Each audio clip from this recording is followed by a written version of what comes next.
ನಮಸ್ತೆ ವೀಕ್ಷಕರೇ, ನಿಧಿ ಅಡುಗೆ ಚಾನೆಲ್ಗೆ ತಮಗೆಲ್ಲರಿಗೂ ಸ್ವಾಗತ. ತುಂಬ ರುಚಿಯಾದ ಹೆಲ್ದಿಯಾದ ರೆಸ್ಟೋರೆಂಟ್ ಶೈಲಿಯ ಪಾಲಕ್ ಸೋಯಾ ಮಸಾಲ ರೆಸಿಪಿಯನ್ನು ಇವತ್ತು ನಿಮ್ಮ ಜೊತೆ ಶೇರ್ ಮಾಡ್ತಾ ಇದ್ದೇನೆ.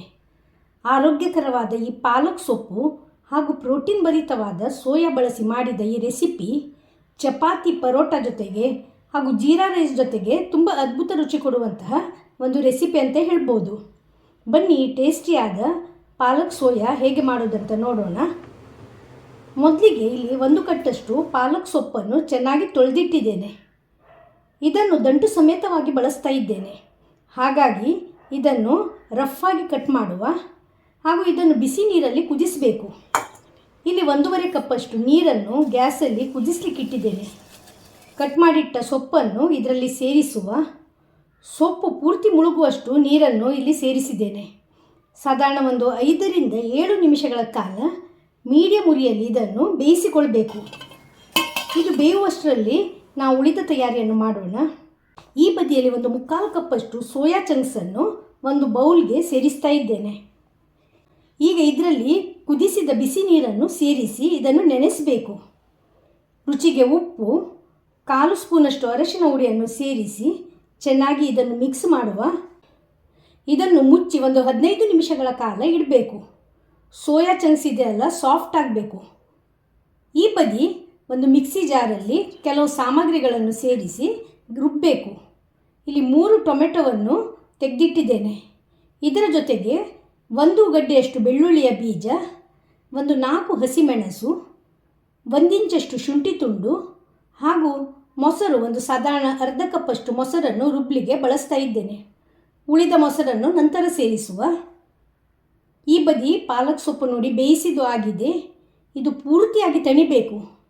ತಂದ ನಂತರ ಈ ನೀರು ಸಮೇತವಾಗಿ ಮಿಕ್ಸರ್ ಜಾರಲ್ಲಿ ಸೇರಿಸಿ ಫೈನ್ ಆಗಿ ಇದರ ಪೇಸ್ಟ್ ಮಾಡಬೇಕು. ನೋಡಿ, ಈ ರೀತಿ ಪೇಸ್ಟ್ ಮಾಡಿಟ್ಟಿದ್ದೇನೆ. ಈ ಬದಿಯಲ್ಲಿ ಕಡಾಯಿಯಲ್ಲಿ 2 ಸ್ಪೂನಷ್ಟು ಎಣ್ಣೆಯನ್ನು ಸೇರಿಸಿ ಬಿಸಿ ಮಾಡಲಿಕ್ಕೆ ಇಟ್ಟಿದ್ದೇನೆ.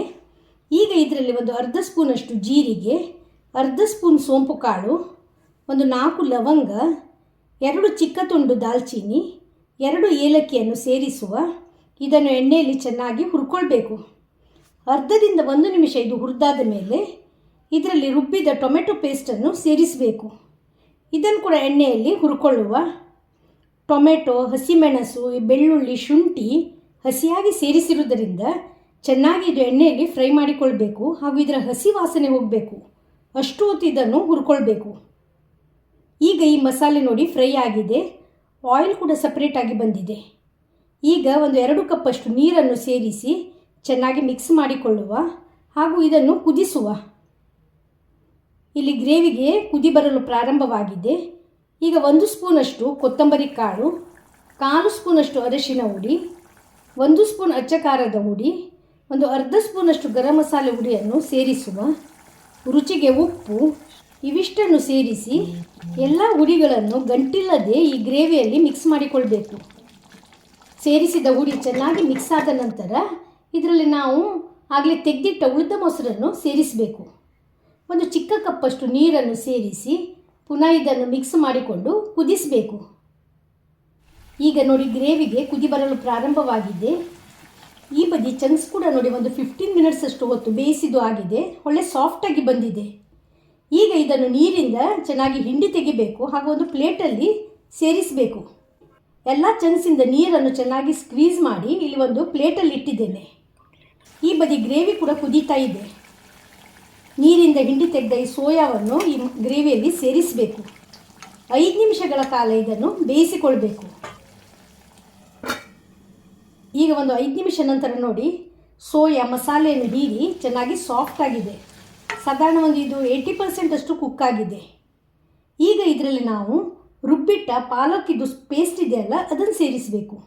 ಸೋಯಾ ಪಾಲಕ್ ಇದೆಯಲ್ಲ ಚೆನ್ನಾಗಿ ಮಿಕ್ಸ್ ಮಾಡಿಕೊಳ್ಳುವ. ಸೋಯಾ ಈ ಪಾಲಕ್ ಪೇಸ್ಟ್ ಜೊತೆಗೆ ಚೆನ್ನಾಗಿ ಮಿಕ್ಸ್ ಮಾಡಿಕೊಳ್ಬೇಕು.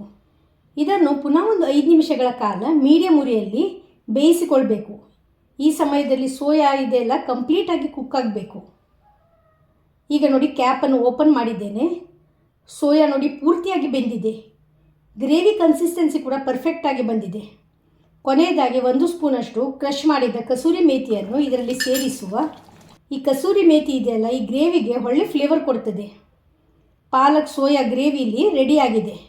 ಕೊನೆಯದಾಗಿ 1 ದೊಡ್ಡ ಸ್ಪೂನಷ್ಟು ಬಟರನ್ನು ಇದರಲ್ಲಿ ಸೇರಿಸಿ ಮಿಕ್ಸ್ ಮಾಡಿ 1 ನಿಮಿಷ ಇದನ್ನು ಹೈ ಫ್ಲೇಮಲ್ಲಿ ಕುದಿಸಿ ಗ್ಯಾಸ್ ಫ್ಲೇಮನ್ನು ಆಫ್ ಮಾಡಿದರೆ ಅಷ್ಟೇ ಟೇಸ್ಟಿಯಾದ ಪಾಲಕ್ ಸೋಯಾ ರೆಡಿ ಆಗ್ತದೆ. ತುಂಬ ಹೆಲ್ದಿ ಹಾಗೂ ಸಖತ್ ಟೇಸ್ಟಿಯಾದ ರೆಸಿಪಿ ಇದು ಚಪಾತಿ, ಜೋಳದ ರೊಟ್ಟಿ, ಪರೋಟ, ಗೀ ರೈಸ್ ಜೊತೆಗೆ ಒಳ್ಳೆ ಟೇಸ್ಟ್ ಕೊಡುವಂಥದ್ದು. ನೆಕ್ಸ್ಟ್ ಟೈಮ್ ನೀವು ಸೋಯಾ ಮಸಾಲ ಮಾಡುವಾಗ ಖಂಡಿತ ಈ ವಿಧಾನದಲ್ಲಿ ಟ್ರೈ ಮಾಡಿ. ಹೇಗಾಗಿದೆ ಅಂತ ನಿಮ್ಮ ಫೀಡ್ಬ್ಯಾಕನ್ನು ಕಮೆಂಟ್ ಸೆಕ್ಷನಲ್ಲಿ ತಿಳಿಸಿ. ರೆಸಿಪಿ ವಿಡಿಯೋ ಇಷ್ಟವಾಗಿದ್ದಲ್ಲಿ ವಿಡಿಯೋಕ್ಕೆ ಲೈಕ್ ಕೊಡಿ, ಶೇರ್ ಮಾಡಿ ಹಾಗೂ ಚಾನಲನ್ನು ಸಬ್ಸ್ಕ್ರೈಬ್ ಮಾಡದೆ ನೋಡ್ತಾ ಇರುವವರು ದಯವಿಟ್ಟು ಸಬ್ಸ್ಕ್ರೈಬ್ ಮಾಡಿ. ಧನ್ಯವಾದಗಳು.